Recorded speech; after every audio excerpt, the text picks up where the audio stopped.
അതുതന്നെയല്ലേ അഗാർക്കർ പറഞ്ഞത്? ഇനി പറയൂ, അഗാർക്കർ പറഞ്ഞ പ്രസ്താവനയിൽ എന്താണ് തെറ്റ്? അത് ഗില്ലിൻ്റെ കാര്യത്തിലും ആപ്ലിക്കബിൾ ആവണം അല്ലേ? സഞ്ജുവിനോട് വെറുപ്പ് തീർക്കാൻ KL രാഹുൽ, ഋതുരാജ് എന്നീ ബാറ്റർമാരല്ലേ സഞ്ജുവിനേക്കാൾ ഒരുപാട് ബാറ്റിംഗ് ആവറേജ് ഉണ്ടായിരുന്നവർ? ഏകദിനത്തിൽ സെഞ്ചുറി അടിച്ച ശേഷം അടുത്ത സീരീസിൽ സഞ്ജു ഒഴിവാക്കപ്പെട്ടു എന്നത് അതും അഗാർക്കറുടെ തലയിലാണ്.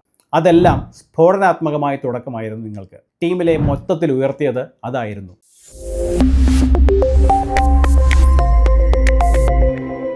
അഗാർക്കർ സഞ്ജുവിനെ കുറിച്ച് പറഞ്ഞതും അത് വളച്ചൊടിച്ച വിധവും. ശുഭ്മാൻ ഗിൽ ടീമിൽ ഇല്ലാതിരുന്നത് കൊണ്ടാണ് സഞ്ജുവിന് ടീമിൽ സ്ഥാനമുണ്ടായിരുന്നത്. ഇപ്പോൾ ഗിൽ തിരിച്ചെത്തി. ഇത് അഗാർക്കർ പറഞ്ഞു എന്ന പേരിലാണ് അഗാർക്കർക്കെതിരെയുള്ള പടപ്പുറപ്പാട്. ഇന്നും ഈ ലോകകപ്പ് വിജയത്തിന് ശേഷവും അഗാർക്കർക്കെതിരെയുള്ള ആക്രമണങ്ങൾ തുടരുകയാണ്. എന്താണ് അഗാർക്കർ പറഞ്ഞത്? അയാൾ പറഞ്ഞതിൽ വസ്തുതകളുണ്ടോ? പറഞ്ഞെങ്കിൽ തന്നെ എന്താണ് തെറ്റ്? അഗാർക്കർ സഞ്ജുവിന് കൊടുത്ത പിന്തുണ എന്താണ്? അതാണ് ഇന്നിവിടെ സംസാരിക്കാൻ പോകുന്നത്. ഈ ചെയ്യാൻ പോകുന്ന ടോപ്പിക് എനിക്ക് ഒരുപാട് ചീത്തവിളിയും പൊങ്കാലയും തരാൻ പോകുന്നതാണെന്ന് നല്ല ബോധ്യമുണ്ട്. ആ ബോധ്യത്തോടു കൂടി തന്നെയാണ് ഇത് പറയുന്നത്. അഗാർക്കറെ വെളുപ്പിക്കാൻ നോക്കുന്നോ എന്ന ചോദ്യം മുതൽ സഞ്ജു വിരോധി എന്ന ചാപ്പ വരെ വളരെ ഈസിയായി കിട്ടാൻ പോകുന്ന ഈ ഒരു സമയത്ത് ചെയ്യുന്നത് ആത്മഹത്യപരവുമായ ഒരു വിഷയമാണിത്.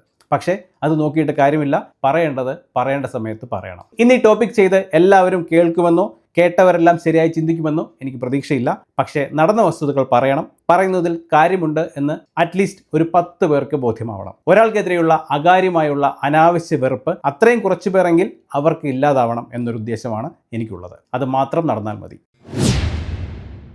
ഏഷ്യ കപ്പ് 2020 വേണ്ടിയുള്ള ഇന്ത്യൻ ടീമിനെ അനൗൺസ് ചെയ്തുകൊണ്ടുള്ള പ്രസ് കോൺഫറൻസ് ആണ് വേദി. ചോദ്യോത്തരവേളയിൽ ഒരു റിപ്പോർട്ടർ അഗാർക്കറോട് ഒരു ചോദ്യം ചോദിക്കുന്നു. ടീമിൽ ശുഭ്മാൻ ഗിൽ വൈസ് ക്യാപ്റ്റനായി തിരിച്ചെത്തിയതിനെക്കുറിച്ച് സംസാരിക്കാമോ? സഞ്ജുവിന് എന്തൊക്കെയാണ് സാധ്യതകൾ? അഗാർക്കർ മറുപടി പറയുന്നു. Sanju was playing because Shubman and Yashasvi were not available at that point. So was Abhishek. At that point Sanju കളിക്കാൻ കാരണം ഗില്ലും ജയ്സ്വാളും ഇല്ലാതിരുന്നത് കൊണ്ടാണ്. സഞ്ജു മാത്രമല്ല അഭിഷേകും എന്നാണ് അദ്ദേഹം പറഞ്ഞത്. ഇതിൻ്റെ അർത്ഥം സഞ്ജുവും അഭിഷേകും ഓപ്പണിങ്ങിലേക്ക് എത്തിയത് 2024 ലോകകപ്പിന് ശേഷമുള്ള 2 സീരീസിന് ശേഷം ഗില്ലും ജയ്സ്വാളും കളിക്കാൻ ഇല്ലാതിരുന്നത് കൊണ്ട് എന്നാണ്. അറ്റ് ദാറ്റ് പോയിന്റ് എന്ന് പറഞ്ഞതിന് പ്രാധാന്യമുണ്ടെങ്കിലും സോഷ്യൽ മീഡിയ പോരാളികളും കേരളത്തിലെ മാധ്യമങ്ങളും അത് സൗകര്യപൂർവ്വം വിഴുങ്ങി. സഞ്ജുവും അഭിഷേകും എന്ന് പറഞ്ഞതിൽ അഭിഷേകിൻ്റെ പേരും വിഴുങ്ങി. അഗാർക്കർ പറഞ്ഞത് ഓപ്പണിംഗ് സ്ഥാനത്തെക്കുറിച്ചാണെന്ന് പറയാൻ കാരണമുണ്ട്. അതിനു മുൻപുള്ള 2 സീരീസുകളിലാണ് സഞ്ജുവും ഗില്ലും അവസാന 11ലേക്ക് എത്തിയത്. സഞ്ജു അതിനു മുൻപുള്ള സീരീസിലും സ്ക്വാഡിലുണ്ടായിരുന്നു.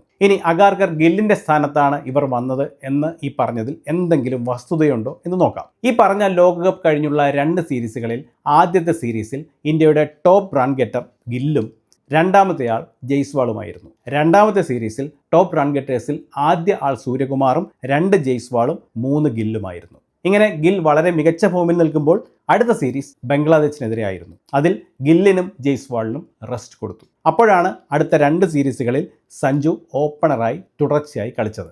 നല്ല ഫോമിൽ കളിച്ചിരുന്ന ഗിൽ, അതായത് 2 സീരീസിലും ടോപ്പ് റൺ ഗെറ്റേഴ്സ് ലിസ്റ്റിലുണ്ടായിരുന്ന ഗിൽ റെസ്റ്റ് എടുത്തപ്പോൾ തന്നെയാണ് സഞ്ജുവിന് അവസരം കിട്ടിയത്. അപ്പോൾ ഗിൽ ടീമിൻ്റെ വൈസ് ക്യാപ്റ്റനുമായിരുന്നു. അതുതന്നെയല്ലേ അഗാർക്കർ പറഞ്ഞത്? ഇനി പറയൂ, അഗാർക്കർ പറഞ്ഞ പ്രസ്താവനയിൽ എന്താണ് തെറ്റ്? ഇനി അതുകൊണ്ട് ഏഷ്യ കപ്പ് ടീമിലേക്ക് ഗില്ലിന് വെറുതെ തിരിച്ചു വരാൻ പറ്റുമോ? ഫോം തെളിയിക്കണ്ടേ എന്നൊക്കെ ആർക്കെങ്കിലും സംശയമുണ്ടെങ്കിൽ അതിനും ഉത്തരമുണ്ട്. ഏഷ്യ കപ്പിന് മുൻപുള്ള ടെസ്റ്റ് സീരീസിൽ റെക്കോർഡ് റൺവേട്ട നടത്തി ഉജ്ജ്വല ഫോമിലായിരുന്നു ഗിൽ. ആ test series red ball format അല്ലായിരുന്നു എന്ന് ചോദിച്ചാൽ അയാൾ അപ്പോൾ മറ്റൊരു വൈറ്റ് ബോൾ ഫോർമാറ്റിൽ ഏകദിനത്തിൽ അന്ന് ലോക 1-ാം നമ്പർ ബാറ്ററാണ്. ഇനി അത് ഏകദിനമല്ലേ, 2020 തികച്ചും വ്യത്യസ്തമായ ഒരു ഫോർമാറ്റ് അല്ലേ എന്ന് ചോദിച്ചാൽ നമുക്കെല്ലാം ഓർമ്മയുള്ള ഒരു കാര്യം പറയാം. 2024 ലോകകപ്പിൽ സഞ്ജു ടീമിൽ കയറിയത് എങ്ങനെയാണ് എന്ന് നിങ്ങൾ ഓർക്കുന്നുണ്ടോ? ലോകകപ്പ് ടീം പ്രഖ്യാപനത്തിന് മുൻപ് IPL നടക്കുന്നുണ്ടായിരുന്നു. സഞ്ജു ഓരോ IPL മത്സരത്തിലും ഫോം ആവണേ എന്ന് പ്രാർത്ഥിച്ച് ഓരോ ആരാധകരും ഇരുന്നതും ഒടുവിൽ മികച്ച കുറച്ച് ഇന്നിങ്സ് കളിച്ച് അദ്ദേഹം ടീമിലെത്തിയതും നിങ്ങൾക്ക് ഓർമ്മയുണ്ടോ? അതായത് IPL പ്രകടനത്തിന് ഇന്ത്യൻ T20 ടീമിൽ കയറാൻ നല്ല പ്രാധാന്യമുണ്ട്. അത് ഗില്ലിൻ്റെ കാര്യത്തിലും ആപ്ലിക്കബിൾ ആവണം അല്ലേ? ഈ കഴിഞ്ഞ IPLൽ 2025 IPLൽ ഗിൽ നേടിയത് 650 റൺസാണ്, 155 സ്ട്രൈക്ക് റേറ്റിൽ. ഇത്രയും വലിയ ഒരു സ്കോർ, ഇത്രയും നല്ല സ്ട്രൈക്ക് റേറ്റിൽ നേടിയ ഒരാൾക്ക് ഇന്ത്യൻ T20 ടീമിലേക്ക് കടന്നു വരാൻ അർഹതയില്ലേ? ഈ ഏഷ്യ കപ്പ് ടീം പ്രഖ്യാപനത്തിന് മുൻപ് ഗിൽ കളിച്ച 2025 IPL ആയിരുന്നു. അപ്പോൾ അയാൾ തിരിച്ചു വരുമ്പോൾ സ്ഥാനമുണ്ടാവില്ല എന്ന് എങ്ങനെയാണ് അയാളുടെ എത്ര വലിയ വിരോധിയാണെങ്കിലും നിങ്ങൾക്ക് പറയാൻ സാധിക്കുക? അഗാർക്കർ പറഞ്ഞതുപോലെ at that point Sanju Abhishek opening ജോഡി വരാൻ കാരണം ഗിൽ ജയ്സ്വാൾ എന്നിവർ ഇല്ലാതിരുന്നത് കൊണ്ട് തന്നെയാണ്. അല്ലാതെ ഗിൽ ആ ഏഷ്യ കപ്പിൽ കെട്ടിയിറക്കപ്പെട്ടതല്ല, അർഹതയോടെ തന്നെ കയറി വന്നതാണ് എന്ന വസ്തുത നിങ്ങൾ മനസ്സിലാക്കിയാലും ഇല്ലെങ്കിലും അതൊരു വസ്തുത തന്നെയായിരിക്കും. സഞ്ജു 3 സെഞ്ചുറി നേടി മികച്ച ഫോമിലായിരുന്നു. എന്നാൽ ഇംഗ്ലണ്ട് സീരീസിൽ തീർത്തും നിറമങ്ങി ഓപ്പണറായി 5 കളികളിലും പരാജയപ്പെട്ട് അതിനുശേഷമുള്ള IPL-ൽ ഫോം നഷ്ടപ്പെട്ട് പരിക്കലും കുറച്ച് മാച്ചുകൾ നഷ്ടപ്പെട്ടാണ് എത്തുന്നത്. മുൻപ് പറഞ്ഞ ഗില്ലിന് റെസ്റ്റ് കൊടുക്കും മുൻപ് കളിച്ച സീരീസുകളിൽ ഒന്നിൽ സഞ്ജു കളിച്ച 2 കളികളിലും ഡക്കായിരുന്നു. അഗാർക്കർക്ക് സഞ്ജുവിനെ പുറത്താക്കാൻ ആഗ്രഹമുണ്ടായിരുന്നെങ്കിൽ അത് എത്ര എളുപ്പമായിരുന്നു. ഒരു റൈറ്റ് ഹാൻഡഡ് ബാറ്ററായി ഋതുരാജ്, ശ്രേയസ്, ജിതേഷ് ശർമ്മ അങ്ങനെ ആരെങ്കിലുമൊക്കെ അന്ന് എടുത്തിരുന്നെങ്കിൽ ആരെങ്കിലും കുറ്റം പറയുമായിരുന്നു. എന്നിട്ടും അദ്ദേഹം സഞ്ജുവിനെയല്ലേ പരിഗണിച്ചത്. എന്നിട്ട് ഏഷ്യ കപ്പിൽ അഗാർക്കർ സഞ്ജുവിനോട് എന്ത് ചെയ്തു എന്നാണ് നിങ്ങൾ ഈ പറയുന്നത്? അയാൾ സഞ്ജുവിനെ ടീമിൽ നിന്ന് ഒഴിവാക്കിയോ? അതോ ഓപ്പണിംഗ് സ്ഥാനത്തിന് അയാൾ അർഹനല്ല എന്ന് പറഞ്ഞോ? ഓപ്പണിംഗ് ആരായിരിക്കും എന്ന ചോദ്യം അഗാർക്കറോട് ചോദിച്ചപ്പോൾ അദ്ദേഹം പറഞ്ഞത് ആ കാര്യം കോച്ചും ക്യാപ്റ്റനുമാണ് തീരുമാനിക്കേണ്ടത്.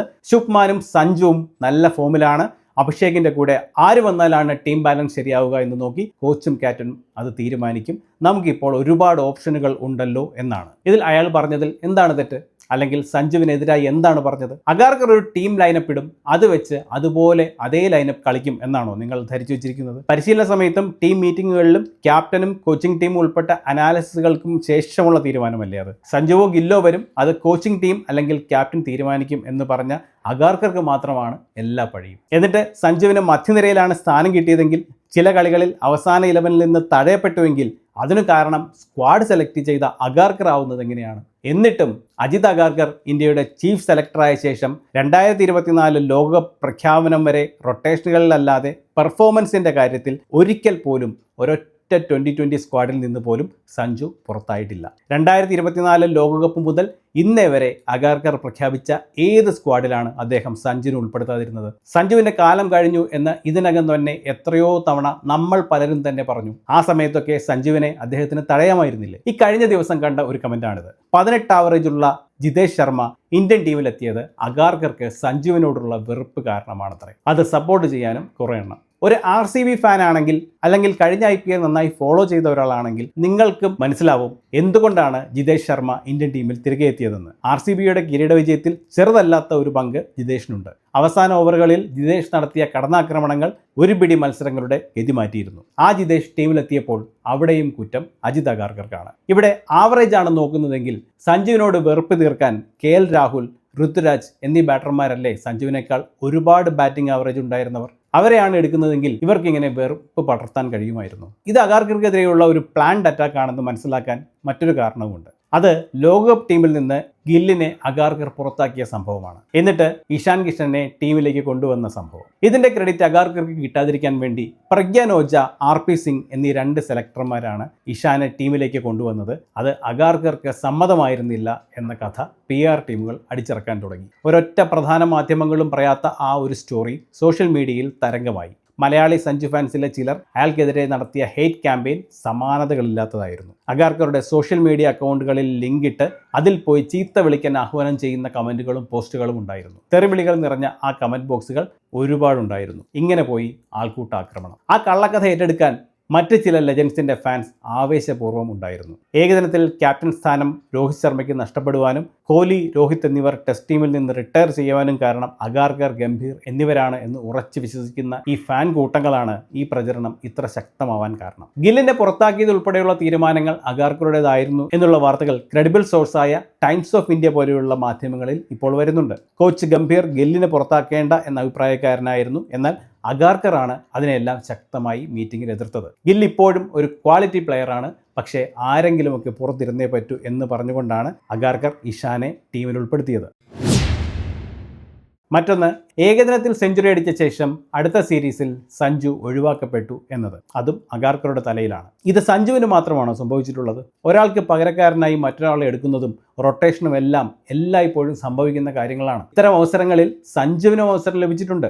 നിങ്ങൾക്ക് പെട്ടെന്ന് കണക്റ്റ് ആവുന്ന ഒരു കാര്യം പറയാം. ഇന്ത്യയുടെ 2022 ഇംഗ്ലണ്ട് സീരീസ് അവസാന മത്സരം, നിർണായക മത്സരം. സീരീസ് ഡിസൈഡറിൽ ഇന്ത്യ മാഞ്ചസ്റ്ററിൽ ഇംഗ്ലണ്ടിൻ്റെ അറ്റാക്കിനെതിരെ ചേസ് ചെയ്യുന്നു. ടോപ്പ് ഓർഡറിൽ പരാജയപ്പെട്ടപ്പോൾ ഋഷഭ് പന്ത് ഇറങ്ങി ഒരു ഉഗ്രൻ സെഞ്ചുറി അടിച്ച് 125 നോട്ട് ഔട്ട് എന്ന റൺസ് നേടി ആ ടാർഗറ്റ് ചേസ് ചെയ്ത് ഇന്ത്യക്ക് പരമ്പര നേടിക്കൊടുക്കുന്നു. ഇന്ത്യയുടെ അടുത്ത ഏകദിന സീരീസ് വെസ്റ്റ് ഇൻഡീസിനെതിരെയാണ്. ആ ഏകദിന ടീമിൽ നിന്നും ഋഷഭ് പന്ത് പുറത്താണ്. അവസാന മത്സരം സെഞ്ചുറി അടിച്ച പന്തിനെ പുറത്താക്കി ഇന്ത്യ സ്ക്വാഡിലെടുത്ത് മത്സരങ്ങൾ കളിപ്പിച്ച ഇന്ത്യൻ വിക്കറ്റ് കീപ്പർ ബാറ്റർ ആരായിരുന്നു എന്നറിയാമോ? സാക്ഷാൽ സഞ്ജു സാംസൺ. ജസ്റ്റിസ് ഫോർ ഋഷഭ് പന്ത് ക്യാമ്പയിനുകൾ വന്നതായി നിങ്ങൾക്ക് ആരെങ്കിലും ഓർമ്മയുണ്ടോ? നിങ്ങൾക്ക് ഏതെങ്കിലും പന്ത് ആരാധകർ അതിനെതിരെ പടപ്പുറപ്പാട് നടത്തിയതും BCCI സെലക്ടേഴ്സ് സഞ്ജു ഇവരെയൊക്കെ തെറി പറഞ്ഞു നടന്നതും നിങ്ങൾക്ക് കാണിച്ചു തരാമോ? പറ്റില്ല. അതൊക്കെ സർവ്വസാധാരണമായി നടക്കാറുള്ള സ്വാപ്പിങ്ങും ടെസ്റ്റിങ്ങും റൊട്ടേഷനും ഒക്കെയാണ്. അതിന് പലവിധ കാരണങ്ങൾ ഉണ്ടാകുമെന്നതൊക്കെ മനസ്സിലാക്കാനുള്ള വകതിരിവാണ് നമുക്ക് ഓരോരുത്തർക്കും വേണ്ടത്.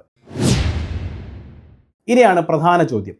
അഗാർക്കർ പറഞ്ഞത് എല്ലാം സഞ്ജുവിനെതിരെ മാത്രമായിരുന്നുവെന്നും ഇതെല്ലാം സഞ്ജുവിനെ എഴുത്താൻ വേണ്ടി അയാൾ മനഃപൂർവ്വം പറഞ്ഞതാണ് എന്ന് നിങ്ങൾ വിശ്വസിച്ചോളൂ. അങ്ങനെ വിശ്വസിച്ചുകൊണ്ട് നിങ്ങൾ ഇതിന് ഉത്തരം പറയൂ. ഇക്കഴിഞ്ഞ ഒരു പതിറ്റാണ്ട് സൗത്ത് ഇന്ത്യക്കാർ സഞ്ജുവിനെ ഇട്ട് തട്ടിക്കളിച്ചതുപോലെ അഗാർക്കർ സഞ്ജുവിനെ കുരങ്ങ് കളിപ്പിച്ചു. അഗാർക്കർ സഞ്ജുവിനെ എല്ലാ ടീമുകളിലും എടുത്തു കഴിഞ്ഞല്ലേ, അഥവാ നിങ്ങൾ പറയുന്നത് പോലെ പറഞ്ഞുവെങ്കിലും അത് പറഞ്ഞത്. അയാളല്ലേ സഞ്ജുവിനോട് അല്പമെങ്കിലും മര്യാദ കാണിച്ച ഒരേ ഒരു സെലക്ടർ. 2015 സഞ്ജു സാംസൺ ഇന്ത്യൻ ടീമിൽ കളി തുടങ്ങിയത്. അന്ന് മുതലുള്ള 10 വർഷക്കാലം MSK പ്രസാദ്, സുനിൽ ജോഷി ഉൾപ്പെടെയുള്ള സൗത്ത് ഇന്ത്യൻ സെലക്ഷൻ കമ്മിറ്റി ചെയർമാൻമാർ ഉണ്ടായിട്ടുണ്ട്. അന്ന് മുതൽ ഇന്ന് വരെ സെലക്ഷൻ കമ്മിറ്റി ചെയർമാനായ ഒരേ ഒരു മുംബൈക്കാരനാണ് ഈ അഗാർക്കർ. ആ മുംബൈക്കാരൻ വേണ്ടി വന്നു സഞ്ജുവിന് തുടർച്ചയായി ടീമിൽ സ്ഥാനം ലഭിക്കാൻ. എന്നിട്ട് വിരോധാഭാസം എന്ന് പറയട്ടെ, അയാളാണ് ഏറ്റവും അധികം പഴി കേൾക്കുന്നത്. മുൻപ് പറഞ്ഞത് തന്നെയാണ് പറയാനുള്ളത്. കല്യാണത്തിന് വരികയും ഗോഡ്ഫാദർ ചമയുകയും ഗുരുവായി മാധ്യമങ്ങൾ വാഴിക്കുകയും ചെയ്ത കോച്ച് സൗത്ത് ഇന്ത്യൻ ആയിരുന്നു. വിരാട് കോഹ്ലി, ധോനി, രോഹിത് എന്ന് പേര് കേട്ട ക്യാപ്റ്റന്മാരും ഉണ്ടായിരുന്നു. പക്ഷേ ഇവർക്കെല്ലാം അഗാർക്കർക്കില്ലാത്ത ഒരു കാര്യമുണ്ടായിരുന്നു: കനത്ത ഫാനരപ്പട. അഗാർക്കറെ ചീത്ത പറഞ്ഞാൽ ചോദിക്കാനും പറയാനും അധികം ആരുമില്ല. അപ്പോൾ അയാളെ വില്ലനാക്കി കടന്നാക്രമിക്കുക. ഒരാളെ ഹീറോയാക്കാൻ മറ്റൊരാൾ വില്ലനാവണം ഇവർക്ക്. എന്നാലേ ഇവരുണ്ടാക്കുന്ന കഥകൾക്ക് പഞ്ചുണ്ടാവും. ഇയാൾ എങ്ങനെ സെലക്ഷൻ കമ്മിറ്റി ചെയർമാനായി? ഇയാൾക്ക് എന്താണ് അതിനുള്ള അർഹത എന്നൊക്കെയാണ് കുറേ കമൻറ്റുകൾ. ഇയാൾ മുംബൈ ലോബി കാരണം ടീമിൽ കയറിക്കൂടിയതാണ് എന്ന് കുറേ എണ്ണം. അയാളുടെ അർഹതയും മുംബൈ ലോബിയുടെ കഴിവ് കാരണം അയാൾ വന്നു എന്നൊക്കെയുള്ള കോമഡികൾക്ക് റിപ്ലൈ ഇവിടെ തന്നെ ഒരുപാട് പറയാനുണ്ട്. അത് വിശദമായി പറയാമെന്നും പറഞ്ഞിരുന്നു. അത് മറ്റൊരു വീഡിയോയിൽ പറയാം. ഒരു കാര്യം ചുരുക്കി പറയാം. അയാൾ ഇന്ത്യയുടെ ടെസ്റ്റ് ക്രിക്കറ്റ് ചരിത്രത്തിലെ ചരിത്ര വിജയങ്ങൾക്ക് കാരണക്കാരനായിട്ടുണ്ട്. മറ്റൊരിക്കൽ ടെസ്റ്റിൽ ഇന്ത്യയെ വലിയ നാണക്കേടിൽ നിന്ന് രക്ഷിച്ചിട്ടുണ്ട്. ഏകദിനത്തിൽ ബാറ്റ് കൊണ്ടും ബോൾ കൊണ്ടും അസാമാന്യ പ്രകടനങ്ങൾ നടത്തി ഇന്ത്യയെ ജയിപ്പിച്ചിട്ടുമുണ്ട്. ജയത്തിന് അരികിൽ എത്തിക്കാൻ അവസാനം വരെ പോരാടിയിട്ടുമുണ്ട്. ഇന്ത്യൻ സെലക്ഷൻ കമ്മിറ്റി ചെയർമാനായി ഇരുന്ന ആളുകളിൽ അർഹതയുടെ കാര്യം പറഞ്ഞാൽ പലർക്കും മുകളിൽ തന്നെയാണ്, വളരെ മുകളിൽ തന്നെയാണ് അഗാർക്കറുടെ സ്ഥാനം.